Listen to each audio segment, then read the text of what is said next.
I've selected this. I've put my name to this film. I didn't have anything to do with it, but I'm going on to Crooked Table, and I'm going to say the station agent. That's what I'm about, baby. Welcome to the Crooked Table podcast, where we discuss the world of film from a fresh angle.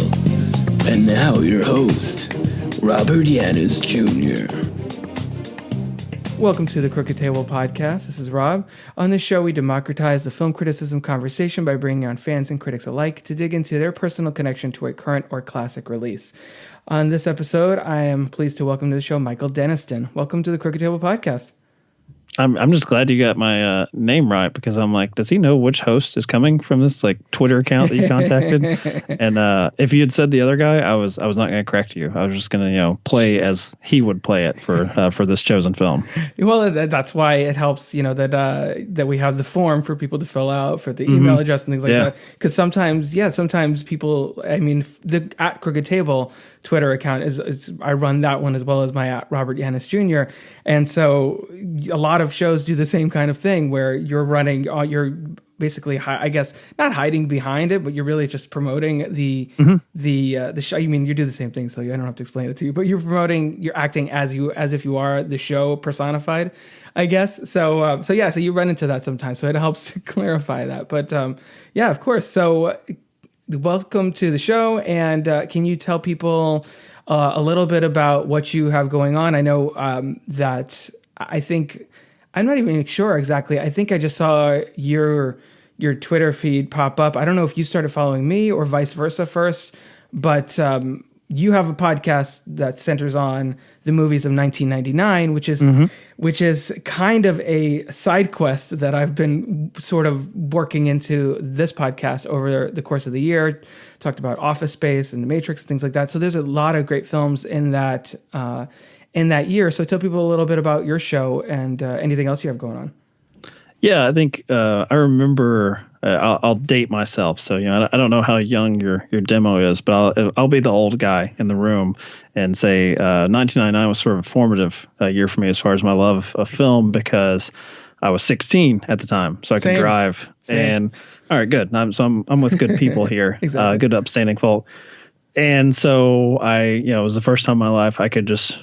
If I was interested in a movie, I would just drive and see it. I didn't, and it's a strange year because there's actually a lot of stuff that I probably should not have been able to see. Like, I mean, you have Stanley Kubrick's Eyes Wide Shut, which is one of my favorite films, and that's probably one the 16-year-old maybe shouldn't have allowed to see at the time, but thankfully I was able to. You mentioned The Matrix. There's just a ton of like sort of, I think, pop cultural touchstones from that particular year. And I remembered towards the end of the year, I think there was like an Entertainment Weekly cover issue that was like, was this the greatest year in film? Right. And then I've heard you could go like with 39. I actually just discovered another podcast that's called, I'll go ahead and promote them, because it's, if you're a movie podcaster, it's always good to have other people promoting your stuff instead of just promoting your own. I think it's called Oldie But a Goodie, and they are covering sort of the same thing we're doing, 1994 in film. But what they do is they just cover like one new release as if whatever came out, say we're recording this the second week of July, they just pick a movie that came out the second week of July from 1994 and they cover it, which I thought was cool. Yeah. But over at 99 from 99, me and my buddy Ben, we also sort of want to distance ourselves from like doing a podcast that's just like the new release, because it's very time consuming and you kind of are like a gambler as far as like, what's going to be presented to you that weekend. It's also what same thing that everybody else is doing too. It's like, there's only so many podcasts you can have about the latest Disney, Marvel, Star Wars, whatever thing. I'm always, I guess, grateful for the movie podcast super fans that will like check off, 7, 8, 9, 10 of the new release podcasts. And I for me, I'd have to really love your show, but it's like, I could probably hear like 2 or 3 on the same movie from that week. And at that point, no matter how good your content is, I'm probably like tapped out on the conversation on, Spider-Man Far From Home, whatever it may be. So the different thing we're doing at 99 from 99, pretty much just because my co-host, I think he was 15 at the time, also had the same passion of wanting to revisit something from our youth. Was a bit stupid to decide, hey, we're going to do 99 episodes because it's catchy, right? 99 from 99. And so what we've ended up doing is we've truly programmed it to where there's stuff that we didn't like when we were teenagers and we're revisiting for the first time. And then, as I mentioned with like, The Matrix or Eyes Wide Shut, they're like, the bigger films that a lot of people really cherish, and we're revisiting them probably not for the first time since 1999. So it's pretty much it's a nice little time travel trip for us. And we try to keep the episodes to about a half hour, 40 minutes. And we try to, put it in the context of the time. If there's any sort of, political or sort of social issues that are presented in a different way from 2 decades ago as they would be now. Pretty common refrain as we talk about would this movie be released now, or would it be released in the same form. So it's a lot of fun if you're a movie lover and you want sort of a deep dive into a particular year. Listen to that other show, Oldie But a Goodie, because it's much better than 99 from 99. But if you have a second choice, listen to our show because it's all right. It's decent enough. I'm so glad that you guys get into the sort of the context behind the films, because that's something that's really fascinated me just over the years. I was also an Entertainment Weekly reader at the time. The Matrix, I think, was my big cinematic awakening, where it's like, oh, movies, there's a lot more to them than just, some like escapism. There's like an art behind it. That was where I really started to understand and have a deeper appreciation for film. So I think that's also another reason why 99 is sort of an important year for me. But to your point, there was something in the zeitgeist at that moment where all these films, and I actually have an upcoming episode on Fight Club, another 1999 film, that all these films of that year were all basically anti-establishment, against the system, breaking out of your cubicle, breaking out of your limitations. And do you have any insight into exactly what was going on, I guess, socially or politically at that point, that everybody was just like in this very rebellious state artistically? It's something that we've talked about. Probably, you brought up Office Space as like a really good one. And then another one that'll be coming up that'll be framed in unfortunately an entirely different context would be American Beauty, just because of Kevin Spacey and his sort of standing in the industry right now and in pop culture. But yeah, that was sort of a common refrain. And when we talked about Office Space, I had a very different response to it now than I watched it then as a teenager. And I remember having the DVD on like in college, and that's a terrible thing to like, if you have any sort of like even the minimum amount of responsibilities, do not put on Office Space or Fight Club, for that year, or American Beauty, where you're like, what, I am just going to smoke weed, or I'm going to just play Tetris at work all day and just blow everything off. I actually think it's because, we were on, that in that time period, that's the first, I guess, internet bubble. That's the, times from what I remember as a teenager with not too much responsibilities, economically, things were good. And, the biggest controversy we had going on then was who the president was sleeping with or not. Right. There was like a sort of playful sort of devil may care attitude. And when I watch Office Space now, I think, man, most people aspire to have like a comfortable job.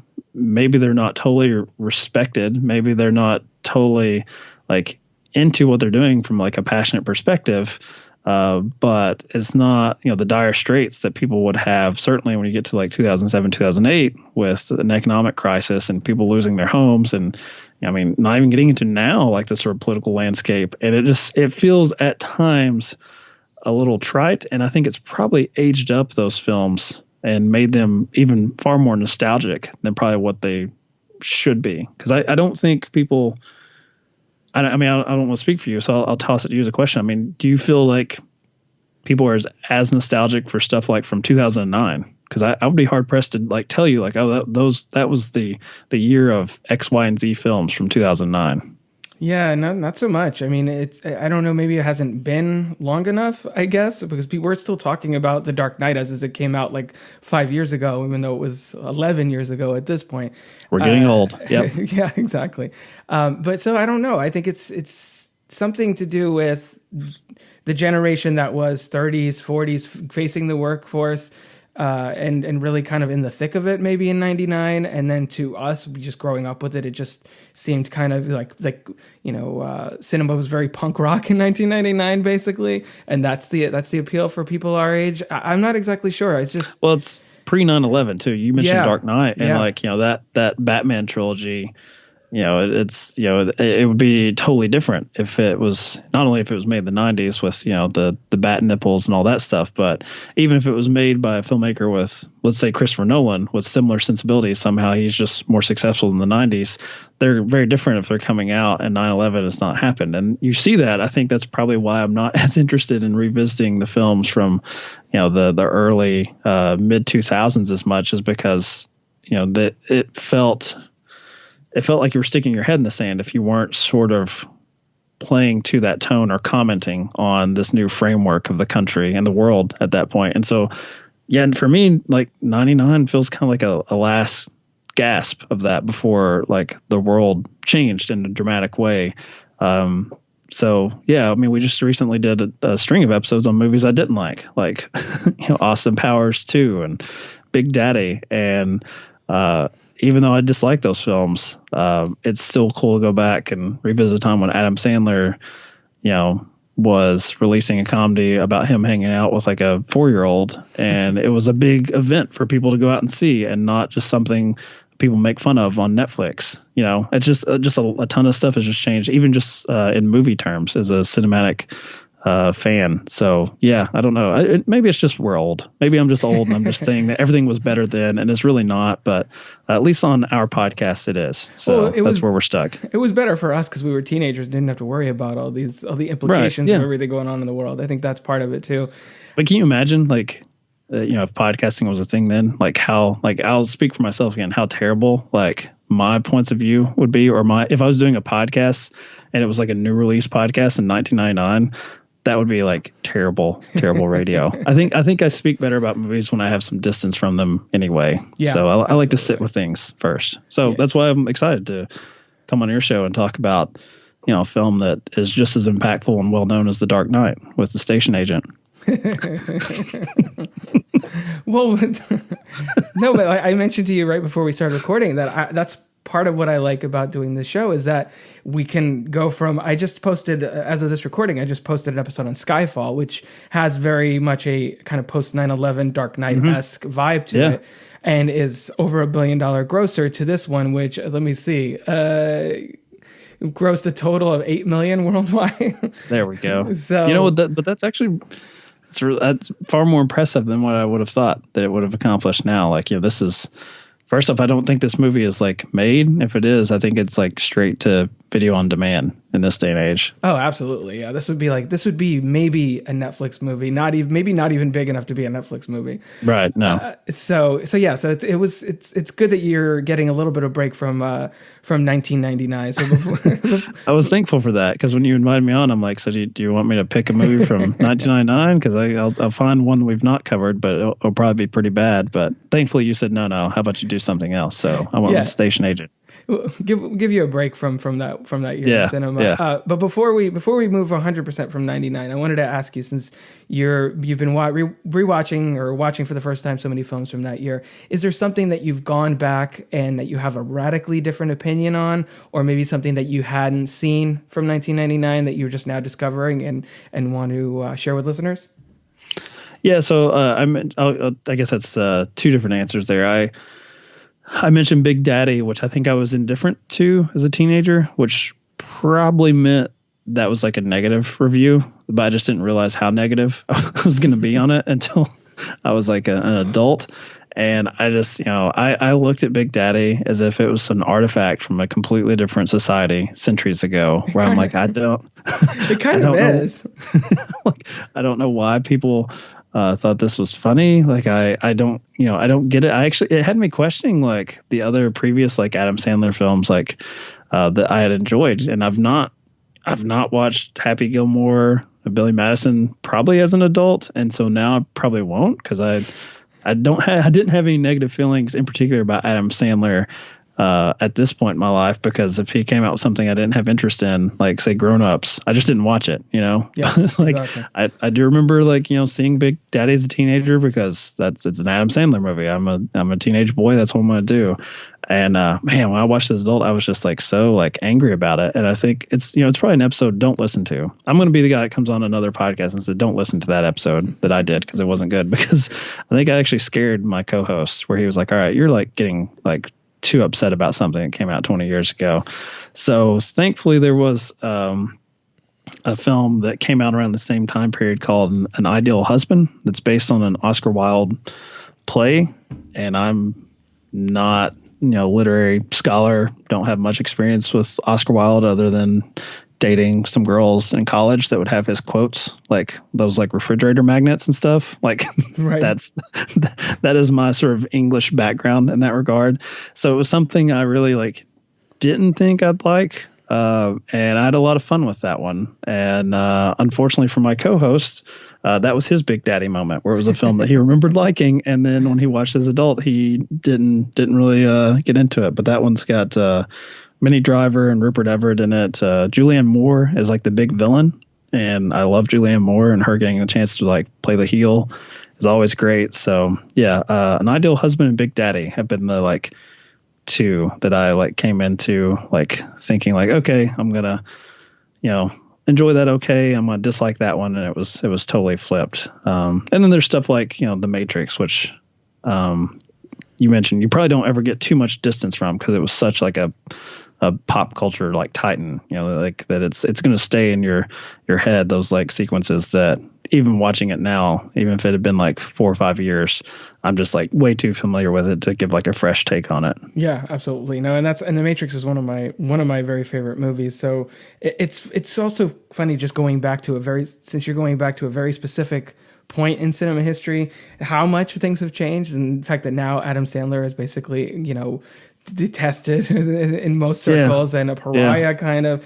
Rupert Everett is clearly never going to lead a movie again, probably never did after An Ideal Husband, at least not, a major release like that. And how Keanu Reeves went down and then found his way back up now with John Wick, and everything is cycling around. It's a drastic change for all three of those lead stars, so that's kind of funny. Also, since you mentioned An Ideal Husband, which I was familiar with when it came out, but I never got a chance to watch, and this is actually a good transition.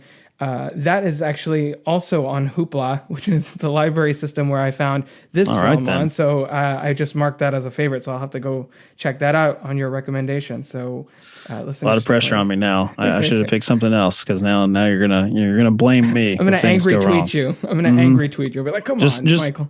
Make sure to angry tweet me and Hoopla if they have an account, because they're the ones that are providing that fix. I made a poor choice in recommending it to you, but they're the ones bringing it home. So as long as I'm tagged alongside them, they're supposed to curate their content. Exactly. I assume. I mean, don't leave it up to me. I'm just an idiot. I'm just an idiot with a podcast, like many other idiots you'll find online. Like me. There's a million of us.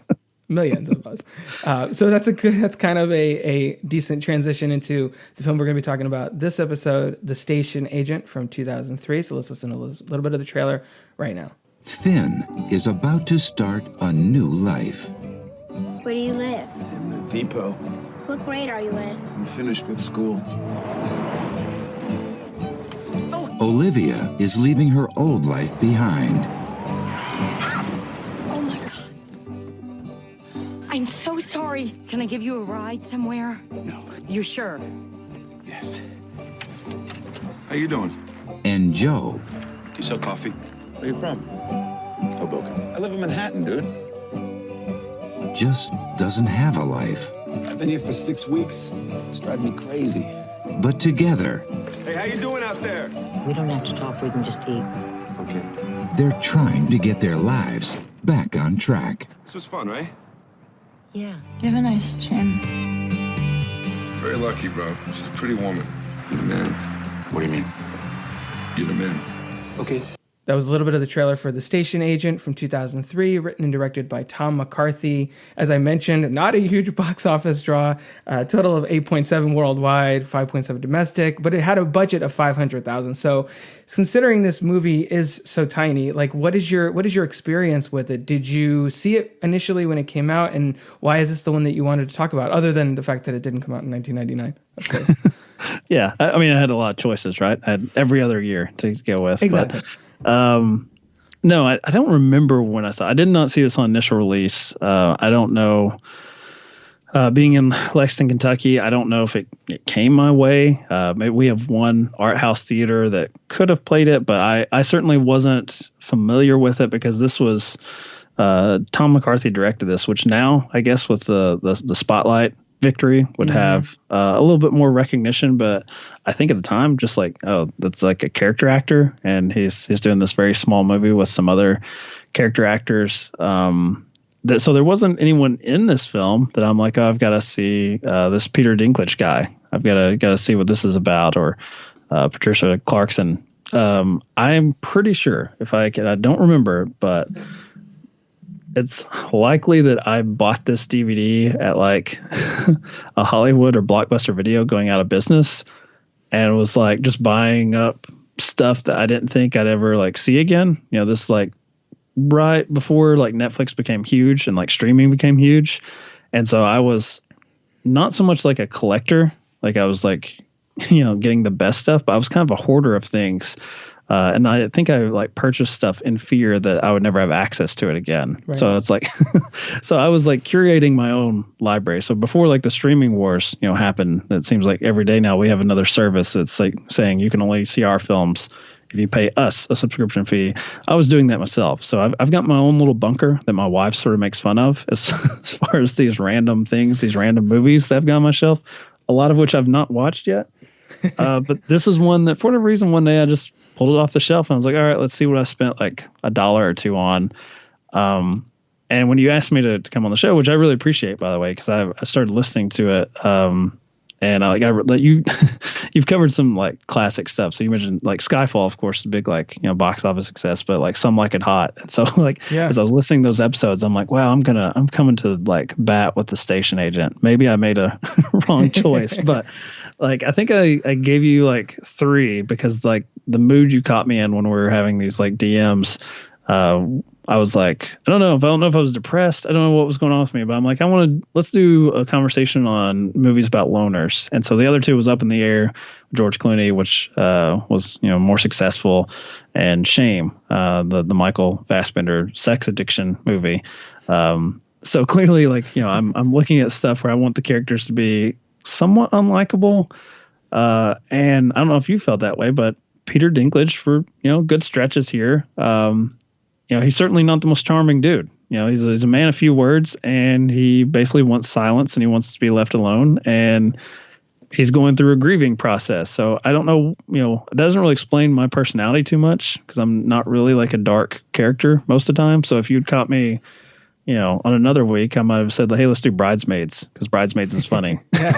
And I like John Hamm playing like a dick. So, but for whatever reason this week, I was like, let's go with movies about characters like kind of keeping all their emotions like and their cards like to themselves. And so that's why I chose The Station Agent. Well, it's weirdly also kind of timely in that Game of Thrones recently ended. Mm-hmm. Peter Dinklage now, like literally everybody knows who he is because of that show. And in this movie, which was the first time that I think he really broke out, this was the same year as Elf, which is the other big role, like movie role that people know him from, that and Death at a Funeral, X-Men Days of Future Past. But this is one of his few lead roles on film.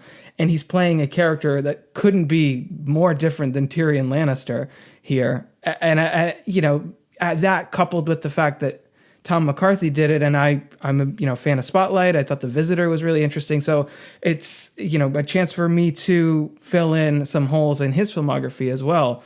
But I do really think that Dinklage's work here is really interesting, and it really demonstrates his range. The fact that he is playing such an unassuming and introverted character here, and he toes that line between being sympathetic and being off-putting, because we understand a little bit where he's coming from, especially early in the movie. I mean, this is an ongoing thread throughout, but obviously, this film is about a man with dwarfism who inherits an abandoned train station in small New Jersey town. So it's a lot of him being, reacted to by the residents of the town and the bars that he goes frequent, just him walking around and people kind of, mocking him or just, otherwise being preoccupied with the fact that there's this little person there.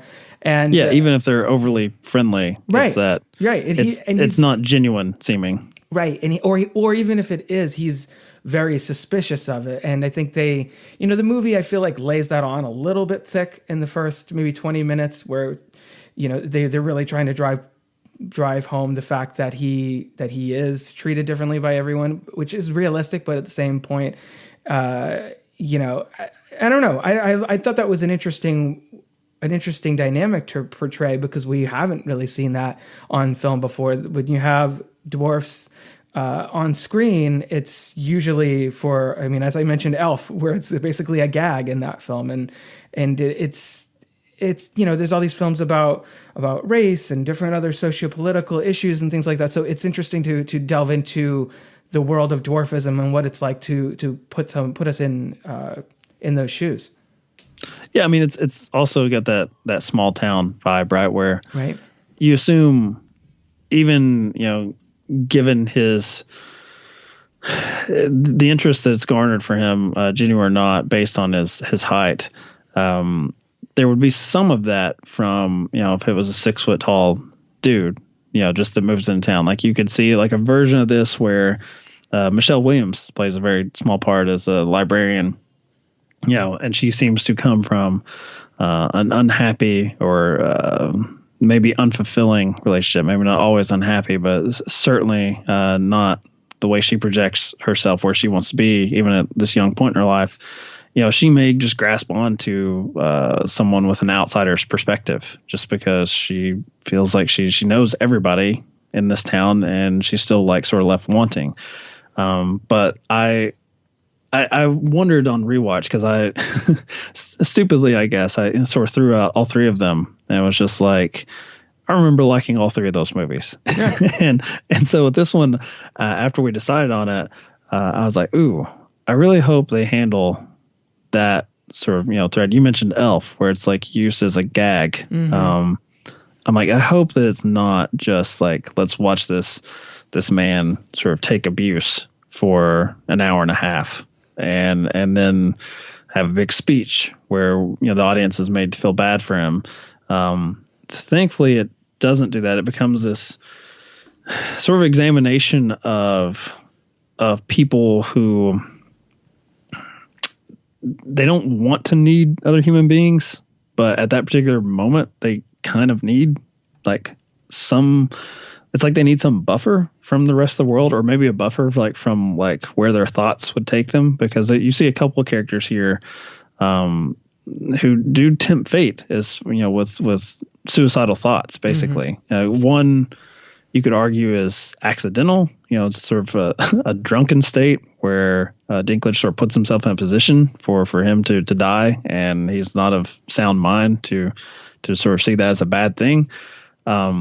That's one reason I really like on rewatch, was so thankful for the Bobby Cannavale character, who I think in most movies would be played as just like the annoying neighbor or something. Like he would just be played as the joke. And here, I don't know how you felt, but I just felt so grateful that even though he's inserting himself into Dinklage and Patricia Clarkson's characters' lives, I'm just like, oh, someone has to. Like, we can't, let's not leave these people to their, they're coming from different points of their lives as far as their grief. Like, Dinklage is grieving this sort of mentor, like father figure type that he was, he worked with at this small store based around train sets and models. And then Patricia Clarkson is grieving her child's death. And I like that the film doesn't make the Cannavale character of Joe, it doesn't make him more nuanced. I think it makes him less nuanced, and it works even better because he's just bored. He's just bored, and he just wants to be like around interesting people. And for whatever reason, he finds these two people interesting, and they create this sort of like strangely like warm dynamic between the three of them. Like it probably wouldn't work in any other context or any other time in these people's lives, but in this particular moment, it's sort of like exactly what is needed. I don't know about you. I don't know if you can see the Joe character and Finbar here hanging out really under normal circumstances. Well, I mean, it reminded me of something like, and this is obviously a very different kind of film, something like As Good as It Gets, in a way, where there's three people, that's a good pull. Three people who are dealing in, different crossroads in their life and handling it differently. So in this case, Peter Dinklage's Finn is cutting himself off from everyone because he doesn't have anywhere to fit in. The one person that he kind of felt like he belonged with is no longer there, and so he's kind of a man without a country, sort of. So that's why it makes sense that there's lots of scenes of him just walking around like on train tracks by himself. He's kind of embraced solitude. And then Patricia Clarkson is kind of, I guess, and she's more the balancing between Peter Dinklage, who wants nothing to do with anything, and Bobby Cannavale, who's just talking to everyone and just like he's dealing with his sick father. He's also feeling obviously kind of lonely. He's just hanging out in his food truck by himself pretty much every day. And Patricia Clarkson's character Olivia is kind of stuck in the middle of that dynamic. And the whole time I was really hoping that it wasn't going to really slip into melodrama. I think the biggest moment you get here is his Finn's blow up in the bar. When he's like, take a look, like freaking out and have, been stood up by Joe and his father. And just even when he talks about being a dwarf, it's with this very subdued, more grounded approach, and it doesn't really ever slip into melodrama. There's a lot of moments where it sort of flirts with that. He's actually he kisses both Michelle Williams and Patricia Clarkson, but they never slip into the melodrama of him starting a relationship with anybody. Like there's nothing sexual happens. They, as you mentioned, they dodge kind of the cop out of, which it could be kind of considered emotionally manipulative of a cop out to just have him or Olivia die at the end of the film. And it felt to me that ultimately this is it's a very hopeful movie about three people sort of finding solace in each other. And I think that, if you take a look at McCarthy's filmography, he does come across as a very humanist filmmaker. Yeah, I mean, I would say, like you mentioned the Visitor earlier, I would say that's probably the closest, maybe 1-to-1, which I think, was that the follow-up film to the Station Agent? I believe so, yeah, I think so. I also saw Win-Win, which I think leans more comedic, that he was involved with Paul Giamatti. This one, when you mentioned like the bar scene, as far as it possibly slipping into melodrama, I think it's probably needed just because for the longest stretch, you have this character who, he recognizes he's self-aware. He's smart enough to know that he gets extra attention because he's a dwarf. But I mean, it really puts me in the, a headspace that I can't really enter into often as a straight white guy. That, I don't get any extra attention just for like walking into a room, as far as like, I've never seen a white dude before. Like that's, especially in Kentucky. But it does a really good job of like establishing like how annoying, and not just annoying, because it's not that people are like, even when they're not being cruel about it, just how like bored Finn is with it. Like he's bored with himself. He has this great moment where he says, if people would just realize that I'm like so average basically and so uninteresting, like they would realize how much time they're wasting by like being interested in me just because of my size. And I thought, man, that's fantastic. He's not, in another movie, you'd have someone express like, oh, why can't someone just see that secretly, like he's a genius on guitar? Why can they not look past that he's like, the greatest painter that ever lived? No, instead in the station agent, he's just like, I'm a pretty boring dude, and I like really wish people would treat me like a boring dude, because he's not someone that is good with people. Like even with his, the guy that passes away on him, like the brief glimpse you get into their dynamic at work is that there's not a lot being asked of one another socially. Right. Like it's very almost monosyllabic, like shorthand, like, who's playing the movie tonight. And, they exchange like a smirk, at some of the other trained aficionados that are in there. But yeah, it's not like you develop like a very close like relationship with all the like quirks and like the nuances of the individual like characters. So when you bring up like As Good as It Gets, it's a good like way to sort of explain it to people. But it's also like that's going to be the far broader version, of the three people, because you get to learn, you turn over every sort of like rock on those, the Greg Kinnear character, certainly Jack Nicholson, Helen Hunt, all of their like particular like comedic beats and how they're going to react to certain things, after probably the first, half hour, 40 minutes. Here, I think there's still what could be frustrating for people, or maybe people would really dig it, is that there's still like quite a bit that's unsaid, even with our three characters that eventually sort of come to terms with the fact that they mildly enjoy each other's presence, or they're sort of like weird family unit that they've like created for themselves. There's still a lot we don't know about them, and there's still a lot they don't know about each other. But I think if you push these characters too much, it does probably get into really bad sort of melodrama, like you were talking about, that it maybe skirts up to with that drunken scene at the bar. But I dug it because I love drunken scenes. I love characters lashing out when they're inebriated, because it makes me feel better about myself, especially when I'm someone that's on a podcast where I lash out at the world. Well, it's also for the film, it needs some kind of release, because the whole movie he's just really simmering with like all these complex emotions about both fear, like kind of being afraid of being tokenized, but then also, as you mentioned, like the big line that he has, which it's to bring up As Good as It Gets again to counterpoint. That's a movie where everyone has their big Oscar speech and their big like, this is who I am, this is how you should see me. Why wasn't and he in this movie, all you get from Finn is that one line about him feeling like he's just a simple, boring person. There's also like a level of almost self-loathing baked into his attitude towards other people, that he just doesn't. He doesn't feel like he's worth the attention, and if he's going to be seen, he wants to, he doesn't want it to be just like, a novelty act, basically. Yeah, there's one moment of probably pure joy, and I guess it's not so pure, because even then Finn is like, he's still a little hesitant to like give in totally to the moment. It's when him and Joe are chasing trains, and they've got they're making their little home video that the camera they got from the Patricia Clarkson character, and you do see for a brief glimmer that Finn is like just sort of reveling in being two idiots chasing down a train for no real reason other than their own amusement.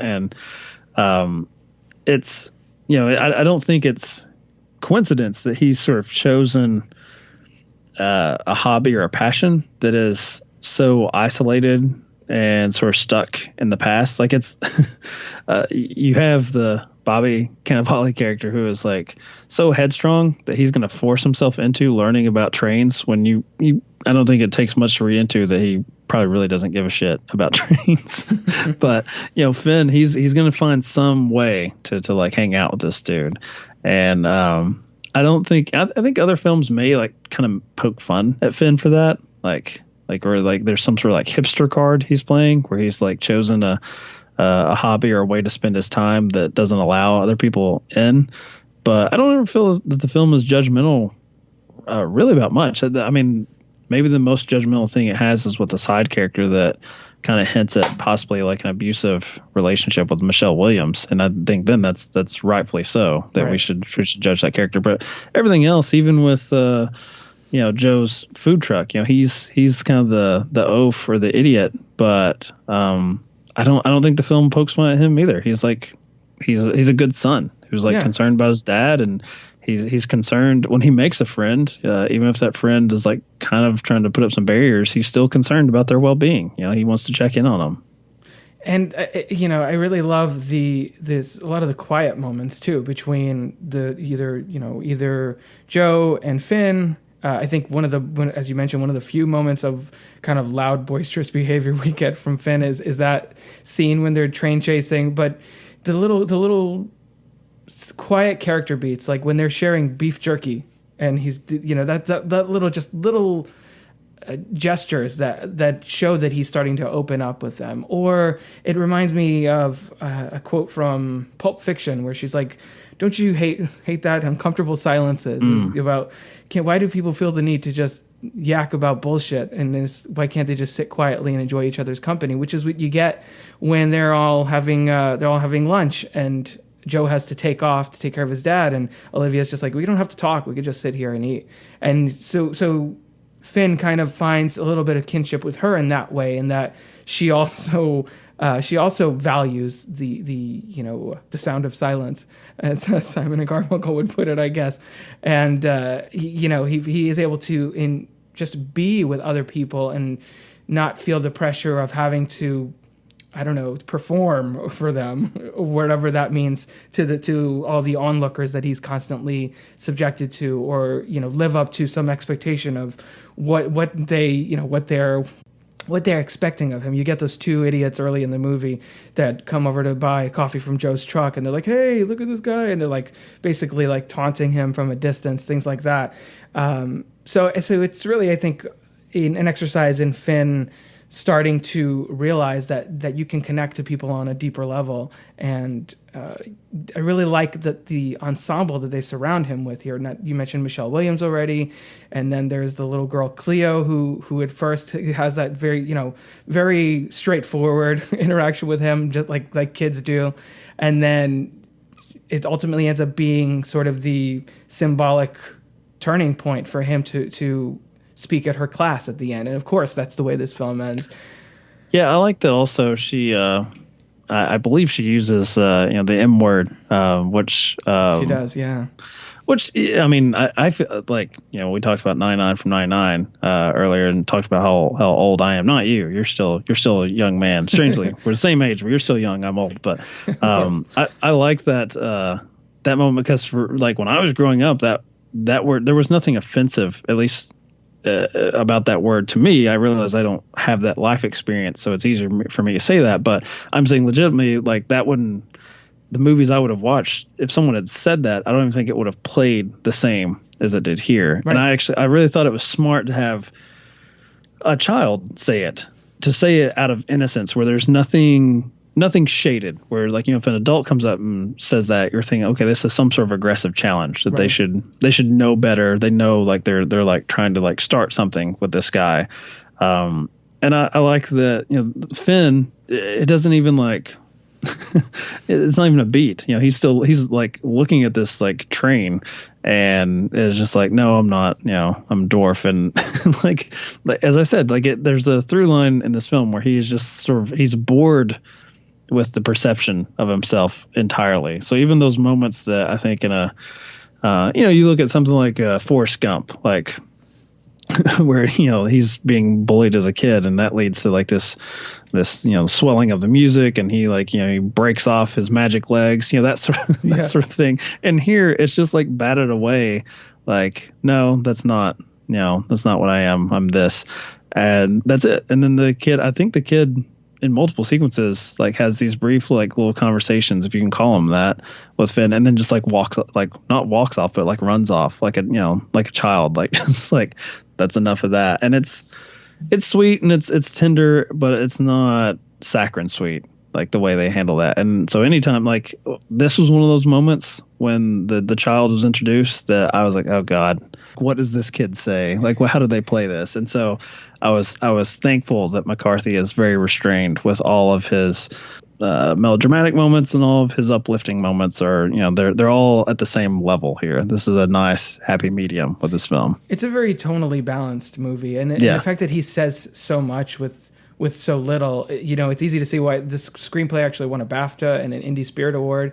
And I think it's the combination of McCarthy's script and the way that Dinklage plays it that really elevates the material here to feel like something fresh, something different. And I found a really great quote that I want to read. James Christopher of The Times said, when in his review, he said, "The brilliance of Peter Dinklage's performance as the ironclad loner is that he doesn't much care. Yet there's something deeply affecting about his stoicism and suspicion that has nothing to do with artificial sweeteners, Disney sentiment, or party political broadcasts on behalf of dwarves. Dinklage just gets on with his performance like an actor who can't understand why he's got the lead role." And I think that there's probably a meta narrative there in that Peter Dinklage obviously is a dwarf in real life, not used to getting lead roles in films, not used to having this level of attention. And I think that I'm sure that informed his performance to some degree, where Finn doesn't want to be a part of things. He doesn't want that kind of attention. If that's all he's going to get from people, which, as we see in the film, that's mostly what the kind of attention he gets from these small town people who are not used to seeing a dwarf living in the abandoned train station on the end of town, he just rather not be a part of it at all. So I like that connection, that parallel between Finn and the actor portraying him. There was a film that came out, I think, last year called "I Think We're Alone Now." That he's in. Another, I mean, I didn't hear about it until, I mean, this is gonna be the podcast where we just promote how great libraries are. But it was at my local library, and I'm like, oh, cool, I like Peter Dinklage, and it's got Elle Fanning in it, and it's like this post-apocalyptic thing, and he's a guy that is pretty much living like in a library by himself. So I thought of that as like a more genre heavy, obviously, version of Peter Dinklage being a loner. But from what I recall, I don't know. That may be the only time I've seen him play a character where I don't think like his height is like mentioned at that. I think that role could have easily been played by any actor, whereas the quote you just read, I mean, it's a great way to put it, like the sort of meta aspect of it, where he often is playing a character where at least someone has to verbalize that he's a dwarf. Right. 3 billboards outside Ebbing, Missouri. He's pretty much like comedic relief. Not that he's like a funny character, but like he's if you can say there's a romantic comedy element to 3 billboards, that's it with his subplot with the Frances McDormand character. So yeah, I mean, I can't imagine being successful actor. He's is very accomplished, and being limited in that way, which it's something that I said earlier. I don't have that life experience. The most I would have is people would think that if they're from another place, I have a funny accent. That would be the extent of it. It's sad, but it's also like I like seeing these sort of life-affirming films from a perspective I would never have, right? Like I don't want Mr. Dinklage to always have to play a role that references being a dwarf. But if there is a film that's going to like present that sort of particular point of view, I want to see it, and I want to see like him like in it. So like The Station Agent, not that we need 20 films about dwarves who like are obsessed with trains. But there's definitely something to that, and I'm sure like he feels some of that burden, like that other actors don't have to carry on their shoulders, that he's going to present a viewpoint of the marginalized, and that's something that he has to embrace as a performer, that he's one of the few that has been given the opportunity to do that. That was the other thing I struggled with this, presenting with this film, because like, just to bring up the other stuff that I had on the table with like Michael Fassbender, I mean, he's playing a guy that gets laid too much. Like, that's a very particular problem, but it's one that I'm sure like, the Finn character would think like, oh, poor you. Right. Like, and most people would. So I hope people who, if they have interest in this film, that they would come to it and get beyond that, because I do think that it accomplishes that as well. For long stretches, I do think that while acknowledging the particular viewpoint of this character, you and, thankfully him, Finn can actually forget that too. Like, because some of the other problems, some of the characters like Patricia Clarkson, their problems come to the forefront, and thankfully give him an outlet to be a caretaker in a way where he can focus all of his input on someone else and not just deflecting interest in himself. Like, I think that's an element of the film we've not really talked about, where Finn for the most part he's not adept at handling that. That's the other kind of interesting thing, is like, I think usually we see these sort of marginalized characters on screen and we sort of deify them in a way, and it's like if only someone would give them the opportunity. But there is like a price you pay for isolating yourself from people who express interest in you, and so when you have to like embrace someone else, there's these awkward steps to it. So like when Patricia Clarkson is going through something and is trying to tell him like he can't really help, he doesn't really have the skill set to sort of navigate those waters. And there's some like awkward, uncomfortable moments between the two that like, are not warm. They're right. This is not as good as it gets, where it's two grown men fighting over a cute puppy, between them. And also for Finn, I think recontextualizes things a little bit, that he gets so absorbed in his own insecurities and his own problems that he forgets, hey, the people around me, that everybody has, yes, I'm marginalized in this very specific way.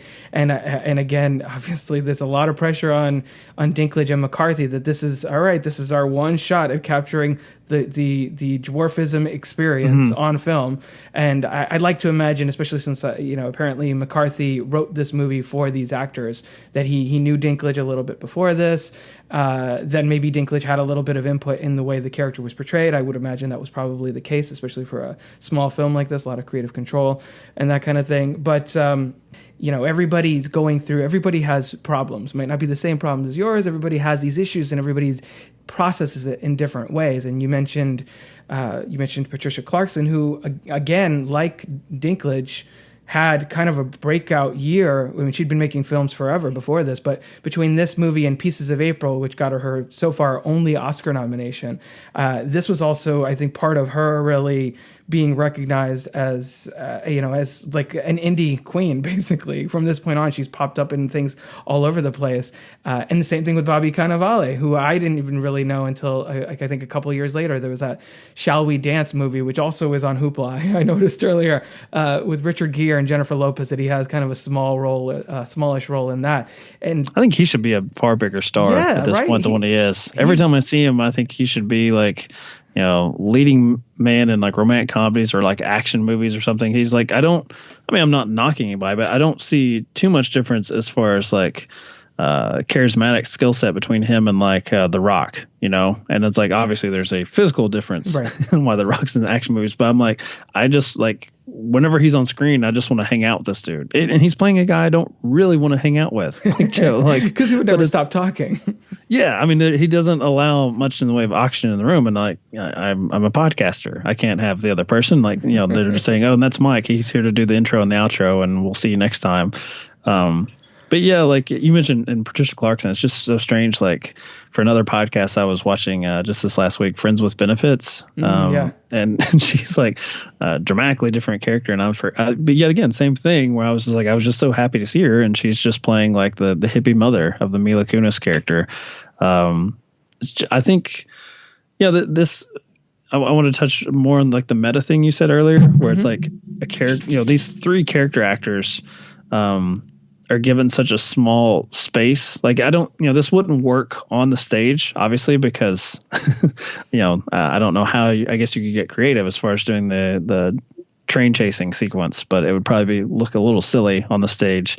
But it has that intimate feel where you mentioned the presumed sort of creative license they have, where it feels like if they had an instinct, they could follow up on it. And so, it's not the type of film that we're going to get like a 3-hour documentary, like almost 20 years later. But I would be interested in checking out any interviews about this, like to see how much of that, like, if some of these scenes played longer than what was anticipated. Because when Olivia's going through basically sort of a similar thing to Finn, where she's kind of put back into a box, right? She's put in the box of like grieving mother by her ex or soon to be ex, you know? Yeah. Well, I mean, because she, especially towards the end of the film, she has kind of spirals, has a downward spiral a little bit, obviously, culminating in her suicide attempt, but because she finds out her ex or soon to be ex or estranged ex or whatever the situation is there. We don't really get a lot of detail about John Slattery and his connection, their relationship at that point. But I guess he's having a baby with another woman, and it just reopens all those old wounds. She actually moved to this town to get away from that perception of the grieving mother, as you mentioned. I think that's probably why this threesome, why they have not just their personalities, but why they have the role in this new little friendship that they have, is you have two people that have chosen exile in a way. Like Finn is given this piece of land, and he's not even really given the opportunity to like check out for himself if this is someplace he wants to settle. If you have to edit this out, I understand. I'm gonna apologize for my dog, who is he was sleeping and snoring during most of this, but now there's someone, you know, doing a disgraceful act of probably like walking or exercising outside on the sidewalk. He has something to add about the station agent, maybe. When I'm editing my own stuff, I always just put him into continuity because I know I'm too lazy to edit him out. So I'm like, and yeah, Brody agrees with me, of course. But you know, the Joe character, he shares that, like he's taking over his father's food truck, but he's trying to like make the best of it. He's thinking this isolation would be the worst aspect of it, so he's going to cling to anything. And you know, the problem is he's just happened to, in his exile, he's chosen as two partners on this life raft. People that, like, you know, the one good thing about being there was going to be the silence, people not in their business. So I can see like a very Adam Sandler like comedy where Joe's like the lead character, and it's just like these two frustrating people, or people that he's frustrating by like trying to like involve them in like zany activities. Thankfully, he's definitely the third wheel in this film. But if you don't have him, you know, you have like sort of like a sad movie where I think maybe audiences would, I don't know if they turn against Olivia, but I think they would eventually turn against Finn if you don't have Joe pushing him so much and pushing him in the way where he's, you know, he makes it sort of lighthearted and kind of abrasive. Yeah, he's clearly coming from a good place, that he's just genuinely being friendly. There's even that moment where he's like, "Oh, is there a club for you people?" And then everybody's kind of like, "Oh shit, what did he mean?" But, it's like, you know, people that love trains, and we're like, "Oh, okay, thank God." The movie gets a lot of juice out of the contrast of the personality types. You know, I'm thinking of the moment where Finn is reading his book while he's eating, and Joe's like, why don't you sit over here? And he's like, because you'll just talk to me. He's like, no, I won't, not if you don't want me to. Look, I got a book, I'll read too. And then 9 minutes later, she's like, bro, you were timing me? That's cold. Things like that. You know, it's not big and loud and wonk wonk like a Hollywood movie would be. Like when you were saying about the big studio version of this, I was picturing like Joe in the middle making a crazy face, and Peter Dinklage and Patricia Clarkson standing like on either side of him, arms crossed with disapproving looks on their face. It would be like that kind of thing. But McCarthy keeps it grounded. He keeps it real by not letting the situation get out of hand, I guess is what it, yeah. You know, little moments, little bits of dialogue. Everything is very understated, and you know, I think that's to the film's credit, really. Yeah, I mean that's it's already sort of like, it's strange in how it dismisses. It's it's sort of odd premise of like a guy who inherits this sort of defunct, like, you know, station for a train that no longer even runs past anymore, that in that specific area, this little plot of land, which I don't think the film ever really answers why the food truck is there. Because I was watching it with my wife. I'm like, why is he parking there? Like, why is that his spot? Like, because people have to like drive up to him. Like, don't you think he should be like in the middle of this small town or something? That's like, it seems like they walk everywhere, but he's really on the outskirts. So I don't know. There's little touches like that, which, fortunately or unfortunately, our main character has no interest in asking those questions. So I think in another movie, you'd have Finn be like, "What are you doing on my property?" or "What are you doing out here?" But he can't be bothered. Maybe initially, Joe would drive up thinking, "Oh, a train station, cool. That'll be a lot of high traffic area," and then be like, "Yeah, this is not working," and drive somewhere else. I think the closest that it gets to basically broad comedy is the fact that Olivia almost runs him off the road, and then almost runs him off the road again. Which was a funny moment.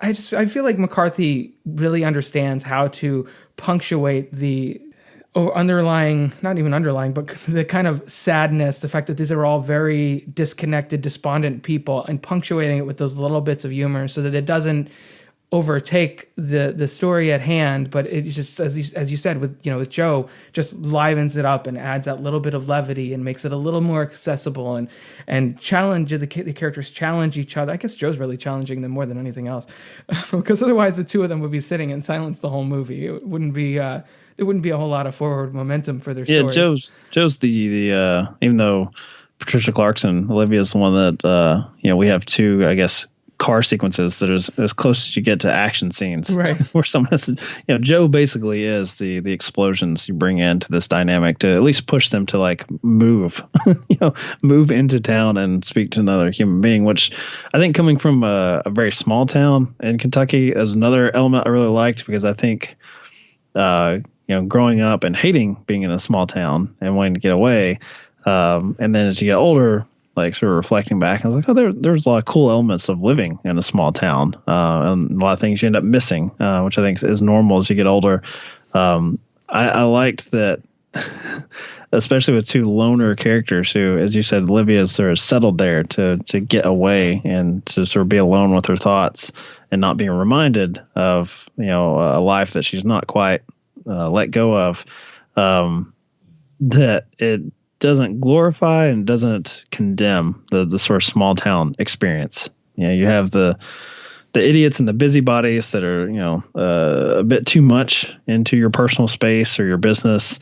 But then you have those moments of levity where, even though Joe can't, he won't allow his buddy to read, it does give Finn a chance to, like, I don't want to say inspire, because it's not that type of movie, but he gets to share a part of himself with his buddy, even though he's forced to do so. He gets to share this hobby, and at least for one moment take small measure of glee in the fact that this food truck guy from the city, who previously would know nothing about trains, is like cheering like they just won the Super Bowl or something, because they like are filming one that's going past them. So I think it presents both sides of that sort of small town experience, without treating it like it's a rom-com set in New York where It's all the good without the bad. Yeah, and you get just enough of Michelle Williams, Emily, and Cleo to add a little variety to the town, and kind of I guess represent the people that live in this area outside of the main three that we're really concerned with. And then by the end, it kind of becomes that situation where the three of them have entered each other's lives. There's some struggle back and forth, and then by the end, Finn makes the choice to go to Cleo's class and speak. And even though stupid Jacob comes in there making fun of him and all that, and it's taken outside, he basically, it's indicative of the fact, I think that moment is the film's statement that he's going to obviously continue to face prejudice where he goes, but it kind of reassures him through the friendships that he's made, through the fact that he's kind of opened himself up a little bit to persist through that it's worth kind of putting himself out there, pushing through the naysayers and the people that would just see him as a dwarf and look past that to experience like the authentic interactions with other people. That moment, and then at the end, kind of the button on that is the three of them clearly enjoying each other's company, sitting there having conversations about relationships, and she's like, Olivia's like, you should get a pair of glasses for her, it's worth it, kind of talking like friends, like they're opening up to each other. And I think it's a really sweet moment that they get to that place where maybe they, as you said, maybe they haven't they don't know each other completely. They're still going to butt heads consistently, but there's a connection there, and whether it lasts or not, it's gotten the three of them through this period of their lives to some degree, at least started the process. And the great thing about that classroom sequence is that Finn gets to be exactly what he wanted to be perceived as. He gets to be boring to young kids. Like after the one comment, talking about his height, we have the kids wanting to move past trains. Like, why are you talking about trains so much? Well, what about planes? Aren't they cooler? And it's like, that's exactly what he said. Like in that sort of drunken moment, those sort of late hour conversations where there's a little bit more intimacy and a little more honesty with Olivia. All he is like a boring old guy to these kids. Yeah. And it's a strange victory, but it's like, it's perfect for this movie that's the win, is that he got to be the boring old guy. And that's all he is. He's just a weird dude that likes trains. And that's all he wants to be, at least at that particular moment in his life. Right, exactly. To get him past this grief, the grief of losing his friend, and the fact that he doesn't really have anyone in his life, and apparently he likes horses too, as we find out in that one scene where he's smoking the joint. Joe's like, no, give me that back. You're ruining the moment. So before we start winding down the episode, is there anything else about the station agent that we haven't touched on or that we haven't mentioned that you wanted to throw out there? Well, I want to just let listeners know that As Good as It Gets is like one of my favorite movies. So it's like, I don't want to seem like I was throwing shade. I love that movie as well. Yeah. The big Hollywood production. I think these, it would make a fine double feature. How about that? But if I'm going to throw any shade on that note, James L. Brooks did a film called How Do You Know with Reese Witherspoon and Paul Rudd, Owen Wilson. And there's actually a moment like during this conversation I was reminded of where you were talking about basically like allowing these actors to like just share the space in silence, and they don't make like a big thing of it. There's, that's all. It's just Olivia saying like, we don't have to talk, and then they just enjoy their food.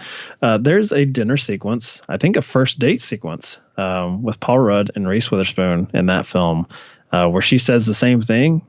And what do? They cue up the music. They like go to like a close up shot, reverse shot on both these like beautiful actors that are well lit. I mean, it looks like a Nancy Meyers production as far as this dinner sequence. It's just two people sitting at a table, but they were probably like burning through like millions of dollars of time. And that's a big difference. So as opposed to like, dumping on As Good as It Gets, I'm going to throw How Do You Know under the bus, because I don't think no one's going to hate tweet me about that, which I have to admit, I don't even dislike How Do You Know that much. I just dislike that scene greatly, and it pales in comparison to The Station Agent. Yeah, throw that one under the train, I guess would be more appropriate for this. There we go. That's how we sell this. But that's a good distinction to make. I also love As Good as It Gets. I think that's a really interesting film as well to discuss. But I think so many people see that we don't have to worry about people being exposed to the big Hollywood version of these stories.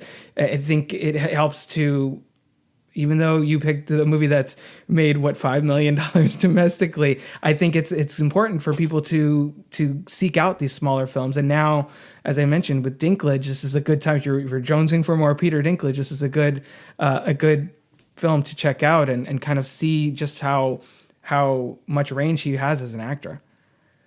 Yeah, I mean it's terrible podcast promotion on my part, because pick something that a lot of people have seen. Maybe they'll click on. So I apologize to you for allowing me to bring down your numbers by my mere presence, but that's what I do every week on my show. So that's just that's my brand. So Michael Denniston, can you tell people where they can find you on social media? Sure. You can find 99 from 99 on Twitter. We're probably on Instagram, although I don't know why for an audio podcast. I've tried to get better about finding ways to really like use that. And I use one of your episodes. I think it was Some Like It Hot, where you can now like I use Overcast to listen to my podcast. So you can like clip out like a minute long sequence that you like. And so maybe I'll start doing that. But yeah, you can find me there. I'm on too many podcasts to name. So, for the purposes of having an arc with this one, we'll just stick with 99 from 99. And if you like what you hear there, just send me a mention or shout out. And do people email anymore? I don't think they do that. Not so much. It's all DMs at this point, isn't it? I guess so. As far as I know, when I set up the accounts like 2 years ago, everything is 99 from 99 at Gmail, on Twitter, Instagram. We have a Facebook page if people still do that. But mainly, just check out the show. If you find a movie or reminiscing about one from that year, we will hopefully cover it. You mentioned Rupert Everett earlier. We're not going to be covering Inspector Gadget. Oh man, that would have been an interesting conversation. That one did not make the cut, but we do have An Ideal Husband, and plenty of other stuff coming up. We've not yet done Eyes Wide Shut. We've not yet obviously got to Fight Club. I think we're in the middle of summer, just like we are now as of this recording. So we've got just over 30 episodes and 60 some more to this commitment that I've made to the year 1999. And I would like to say it's been a great mistake. So I hope you make that mistake and check out the show. There you go. Very good. Well, I'd love to have you back on some point. Maybe we can talk about something that's a little more cheery. Not that this is a depressing movie. This is actually a very hopeful movie in a lot of ways, but it is kind of, I guess sullen for a lot of its runtime. Could have been worse. Could have been Shame. It's true. It could have been Shame, or it could have been, Up in the Air, which I guess is also Up in the Air kind of has a little bit of a similar tone to this in a lot of ways. Yeah. I would say, there's some laughs and there's some drama, but we will go, maybe not broad comedy, but we will go with a much lighter touch next time around. But I've really enjoyed it. So, thank you for extending the offer, and, hopefully I can get you on one of my podcasts. That I didn't mention, I've got plenty of them. So, we'll do something together. This has been a really good conversation, and, really enjoying, your episodes. So, I know this one will not be listened to nearly as much as Skyfall, but, at least I get to listen to it and enjoy it. There you go. So it's all for you, Michael. Thank you. That's what I figured. So thank you so much for having me on. Thanks, man. Go on. If you're interested in joining me on the show to chat about one of your favorite films, head on over to crookedtable.com/guest. Or you can consider supporting the show at patreon.com/crookedtable. Of course, you can always find more podcasts, reviews, videos, and other movie-related goodies over at crookedtable.com. Until next time, this has been the Crooked Table Podcast, and I've been Rob. This has been a production of crookedtable.com. All rights reserved. CROOKED.